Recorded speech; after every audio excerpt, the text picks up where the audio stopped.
L'injonction « élu, sois toujours heureux » résonne comme une bénédiction, une invitation à vivre une existence d'épanouissement permanent. Mais que signifie être élu? Et qu'implique le fait d'être toujours heureux? Cette phrase semble à la fois utopique et provocatrice.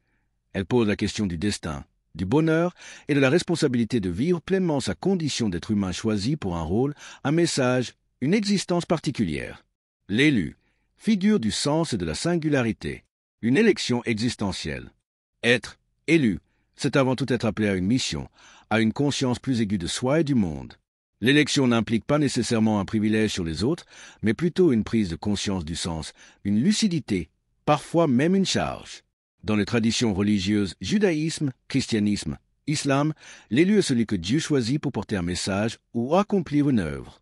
Dans une perspective laïque, cela peut désigner celui qui, par sa lucidité ou son engagement, dépasse l'indifférence et entre dans la conscience. Singularité et solitude. Être élu, c'est aussi être mis à part.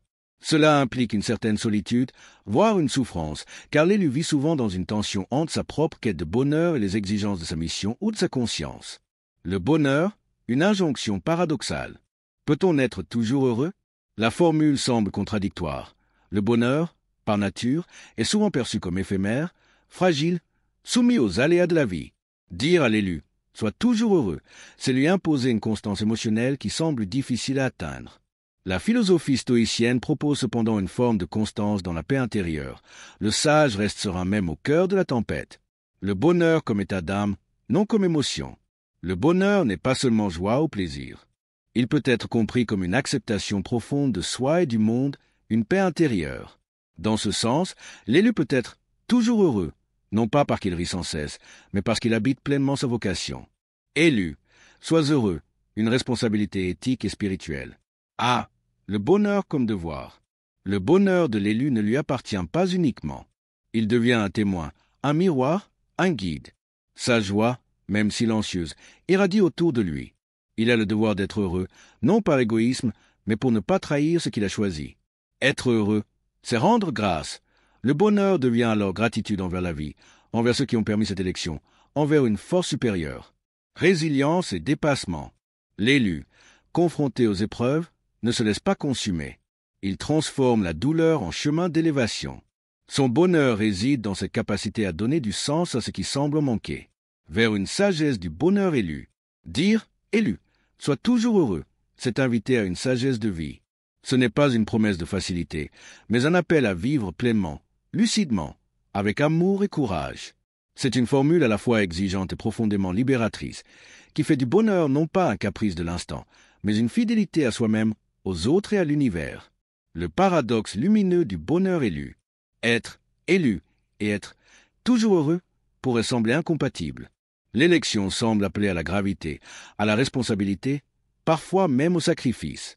Et pourtant, la vraie grandeur de l'élu réside peut-être dans sa capacité à unir profondeur et légèreté, sens et joie.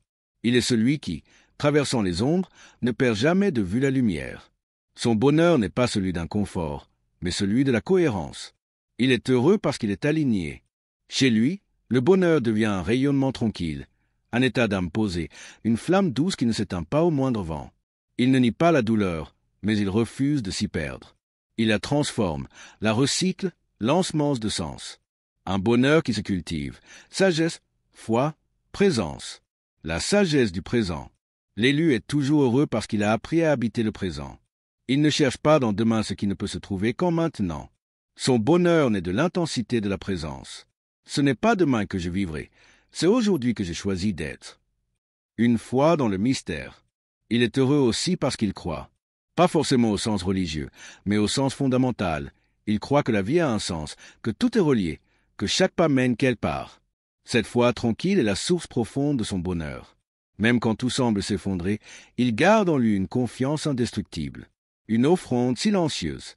Le bonheur de l'élu n'est jamais égoïste. Il est offrande, présence qui soigne, silence qui apaise. Il ne cherche pas à convaincre, il incarne. La transmission, rendre le bonheur contagieux. L'élu n'a pas pour mission de garder son bonheur pour lui. Il est comme une lampe allumée dans la nuit, destinée à éclairer le chemin d'autres êtres en quête de sens. Par sa manière d'être, il invite, non par discours, mais par exemple. Il devient source d'inspiration, parfois à son insu. Il est, et cela suffit. Son bonheur n'est pas démonstratif, mais profond. Il ne crie pas, il rayonne vers une éthique du bonheur, fidélité à l'appel intérieur. Élu, sois toujours heureux, est donc plus qu'un vœu. C'est une éthique, une ligne de conduite intérieure, un engagement vis-à-vis de soi-même et de l'univers.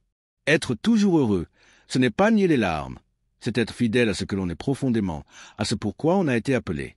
C'est ne jamais se trahir, même quand le monde vacille. Une joie grave, une lumière silencieuse.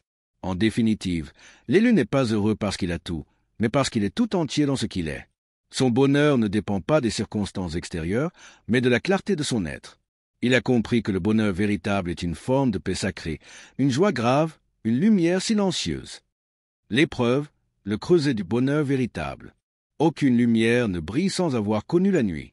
L'élu ne devient pas heureux par facilité ou miracle. Il le devient par traversée. Son bonheur est le fruit d'une intériorité conquise, non d'un hasard favorable. Il a souffert, mais il a choisi de ne pas devenir sa douleur. Il a regardé, écouté, comprise, puis dépassé. C'est cela qui le rend capable d'un bonheur profond. Il a appris à ne pas fuir la réalité, mais à l'épouser, même dans ses aspérités. Son bonheur est lucide. Il n'a rien d'illusoire. Il a le goût de la vérité. Le bonheur élu est un acte de résistance.